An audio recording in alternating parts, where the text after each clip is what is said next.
everyone! Welcome back sa aking YouTube channel. Ang ating video for today kung paano nga ba mag-comply ng ACOP or Annual Confirmation of Pensioner sa SSS. At ang video na ito guys, ang tutorial ko na to ay para sa mga SSS pensioners living abroad. So kung ikaw ay nandito ka naman sa Pilipinas at gusto mong malaman kung paano mag-comply ng ACOP sa SSS, meron po akong separate video, ilalagay ko po ang link sa pinned comment ng video na ito. Okay, so wag na nating patagalin pa. Paano nga ba mag-comply ng ACOP ang ating mga SSS pensioners living abroad? So meron po tayong dalawang options to comply your ACOP. Option 1, ACOP sa pamamagitan ng email. Option 2, ACOP sa pamamagitan ng video conference.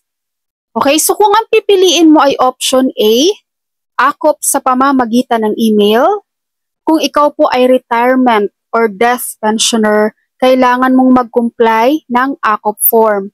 Panoorin niyo po ang video na to guys, tuturuan ko rin kayo dito paano mag-download ng ACOP form at paano makuha ang email address ni SSS, okay? So mag-comply kayo ng ACOP form, isang primary o dalawang secondary ID ng pensioner, chest level photo ng pensioner na may hawak na dyaryo kung saan ang headline or petsa ng pagkakalathala ay malinaw na nakikita o kaya may background na news. Dapat kayo nakikita doon sa picture nyo sa background doon, nakikita yung balita at nandun yung time and date. Okay?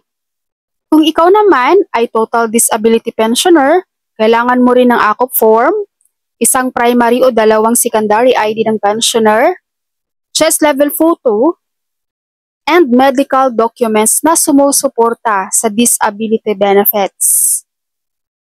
Kung ikaw naman ay dependent children na may guardian, kailangan mo ng ACOP form, isang primary o dalawang secondary ID ng pensioner, ID ng dependent, so example yung school ID, then chest level photo. Okay? So para makakuha ka guys ng ACOP form, punta ka lang sa Google, i-search mo ang SSS ACOP form, and makikita mo tong download or print. Depende sa'yo kung anong gusto mong gawin dyan, download or print. For example, download, no? I-click mo lang yan. Tapos kung marunong kang mag-fill up, edit online, no? I-edit mo na siya, tapos lagay mo na lang yung e-signature mo. Pero pag hindi, i-print mo yung form, fill upan mo guys, tapos i-scan mo na lang.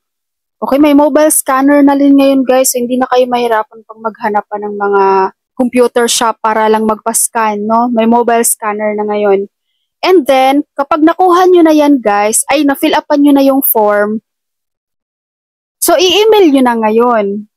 At kapag abroad kasi, ang email nyo guys, i-address nyo sa ofw.relations@sss.gov.ph.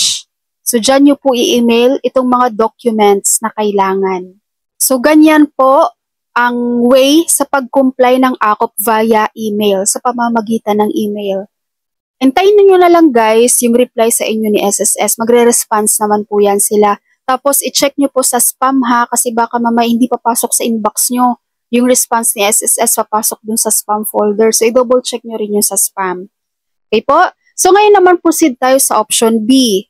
Ang option B natin guys, ACOP sa pamamagitan ng video conference. Magbi-video conference kayo. So, kapag ganito guys, magre-request kayo ng video call appointment sa SSS.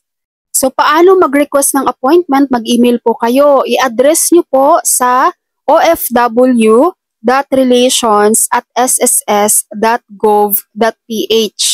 And then, yung subject nyo guys, ACOP-VC.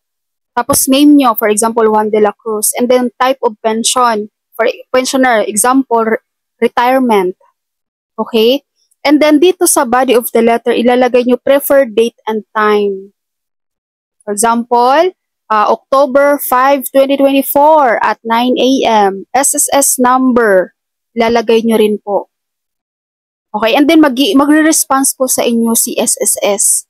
Depende po kay SSS kung via MS Teams ang inyong video call or Viber. Okay, and then kapag meron na kayong schedule sa video conference nyo with SSS, prepare all your documents, guys, ha? Example, your valid ID. And then after the interview, guys, after ng video conference nyo with SSS, i-email nyo po sa kanila yung mga documents pag may hiningi po sa inyo sa SSS. Okay po? So, sa mga OFW natin dyan, sana na-gets nyo po, guys. You have two options to comply your AKOP. Okay, so if you have questions, just comment below. Thank you so much for watching, everyone. God bless you all. Ingat po kayo dyan.